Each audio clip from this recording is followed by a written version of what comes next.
नमस्कार, अभी हम लोग मौजूद हैं औरंगाबाद के माली थाना क्षेत्र के बेनी गांव में। यहाँ से एक्सप्रेसवे ग्रीनफील्ड एक्सप्रेसवे भारतमाला परियोजना के तहत भारत सरकार की जो सबसे बड़ी उपक्रम जो सड़क परियोजना है उसका यहीं से इसी गांव के जस्ट बगल से एक्सप्रेसवे निकाली जा रही है।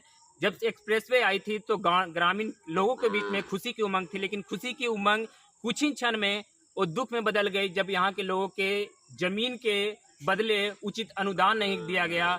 एक भी मुआवजा का पैसा उनके अकाउंट में नहीं आया और जबरन उनके जमीन पर पुलिस प्रशासन और प्रशासनिक अधिकारियों के द्वारा वहां पर जमीन पे एक्सप्रेसवे का काम शुरू कर दिया गया। ग्रामीणों ने जोरदार विरोध किया, इसके बावजूद भी पुलिस प्रशासन और सारे जितने भी प्रशासनिक अधिकारी थे वहां पर आकर उस चीज को खंडन किया और उन्हें काम लगाने के लिए लोगों को हिदायत दी कि आप लोग नहीं हटेंगे तो इस पर हम लोग जोरदार कार्रवाई करेंगे।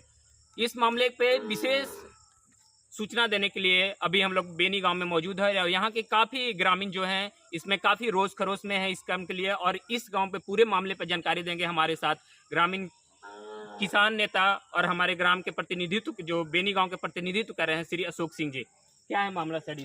सबसे पहले इस जो आपका ये ग्रीनफील्ड एक्सप्रेस पे भारतमाला परियोजना के तहत बन रही है, इस पे क्या है मामला और कहाँ तक अभी मामला समझा है? जैसे अभी तक जो हम लोग के यहाँ 70-80 किसान हैं, जिसमें 2-4-5 आदमी का पेमेंट हुआ, बाकी पेपर लेके ब्लॉक में जा रहा है, लोग आ रहा है, एक से एक कानून आया, अथी बन जा रहा है। कभी एलपीसी पीला कागज़ पर नहीं बना के दीजिए, कभी उजला कागज़ पर नहीं बना के दीजिए, उसमें दे दिए हैं कि आंगनबाड़ी और मुखिया, सरपंच, चौकीदार, वार्ड सदस्य, इतना आदमी के साइन की कराइए, 5 को गवाह दीजिए जो आपके परिवार से बाहर के लोग हो, दूसरे जाति के हो। तो सरकारी अधिकारी पास तो अपने सारे कागजात होते हैं, वो तो चाहे तो हर कागज को अपने हिसाब से निरीक्षण कर सकते हैं, तो ऐसा उन लोग कर रहे हैं या नहीं कर रहे हैं? नहीं, ये तो हम लोग किसान को परेशान करने के लिए कि ताकि इन लोग थक कर घर बैठ जाएं और हम लोग बिना पेमेंट किए हुए इनके ज़मीन को हड़प लें। उलझाया जा रहा है एक कि ऐसे उलझा कर किसानों को उस टाइप के कर दिया जाए कि किसान आगे ना बढ़ पाए और जबरन इस पर काम कर दिया जाए। जब यही जो प्रशासन है इसका मानसिकता यही है कि हम लोग को पेमेंट नहीं करना पड़े और किसान थक के घरे बैठ जाए और हम फ्री में रोड बना लें, पैसा किसान के पैसा को हड़प लें। प्रशासनिक तरीके से किस टाइप का भी कार्य सुचारू रूप से चलाया जा रहा है? नहीं, प्रशासन जब हमारे वो लोग को ज़मीन पर हड़पने के लिए आया तो हम लोग उस समय कड़ा विरोध किए। कड़ा विरोध 2 दिन तक उनका गाड़ी वगैरह घूरा, रुके।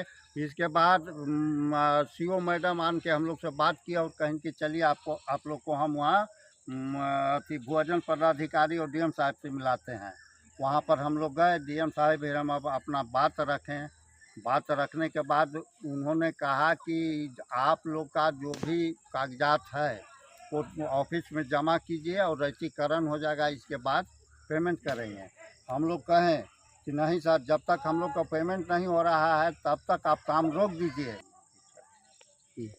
तो उन्होंने हम लोगों से कहे कि आप लोग काम होने दीजिए और हम लोग इधर कागज़ में लग जाएंगे। हमें इस पर भरोसा नहीं है सर, आप हम लोग के पहले काम करा दीजिए। जब सरकार पैसा ऑलरेडी दे चुकी है तो हम लोग को पेमेंट करने में आपको पेमेंट करना ही है, आज कीजिए या कल कीजिए। आखिर क्या मामला है कि पेमेंट नहीं सरकार कर पा रही है? ज़मीन का क्या है, उसका कोई इशू है ज़मीन का? किस प्रकार का ज़मीन है या क्या? ज़मीन का इशू है कि मालिक बकास्त ज़मीन है और मालिक बकास्त ज़मीन को बराबर वो कह रहे हैं कि सरकार की ज़मीन है। नहीं तो ये तो 44वां संविधान संशोधन में बोला गया है कि उसके बाद जो 300वें अनुच्छेद लगा उसके बाद तो साफ जाहिर है कि जो ज़मीन हमारे जो माली बकास्त और जो भी ज़मीन होती है वो ज़मीन हमारे जो होता है संवैधानिक रूप से हो जाती है। संवैधानिक और दोनों रूप से होता है, पब्लिक प्राइवेट एग्रीमेंट के थ्रू है, तो उसका ज़मीन का तो मुआवजा मिलना तय है। फिर भी इसमें कहाँ तक क्यों बाधा आ रही है? उन लोग को सोच है कि यह ज़मीन आपके पास किराए के रूप में दिया गया है। सीओ मैडम का क्या नाम है? सीओ मैडम तो ये तो हमारे 1978 के जब संविधान संशोधन हुआ था उसी में बोला गया कि ऐसा कोई ज़मीन है ही नहीं। अब वो तो हमारे जब पहले चलता था, जब जमींदारी प्रथा थी, मैं बता दूं कि जमींदारी प्रथा में होती थी कि जो ज़मीन होता था कि वो रेंट के रूप में लोगों को दिया जाता था। बट वो 1978 में जब 44वां संविधान संशोधन हुआ था, अनुच्छेद 300 ए, उसमें साफ ज़ाहिर है कि जो ज़मीन है वो संवैधानिक रूप से और कानूनी रूप से, दोनों रूप से होती है। तो जो ज़मीन पे खेती करते आ रहे हैं उनको मुआवजा, उचित मुआवजा मिलना ये सरकार के रूप से 1978 में ही संविधान संशोधन में तय किया गया था। पर उसके बाद भी पता नहीं यहाँ के सीईओ लोग के क्या करना चाहते हैं, या सीईओ किस रूप में इन लोग को देख रहे हैं, ये सबसे बड़ी मुद्दा की बात है। तो क्या है वो ज़मीन के अभी तक आप लोग कागजात कहाँ तक पहुँचा और क्या है उसका?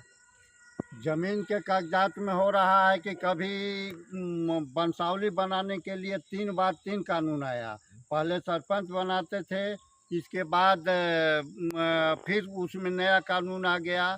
अबर बार कानून आ गया कि आप 25 गो से साइन करा के दीजिए, तब जा, और फर्स्ट क्लास मजिस्ट्रेट के यहाँ से एफिडेविट कराइए।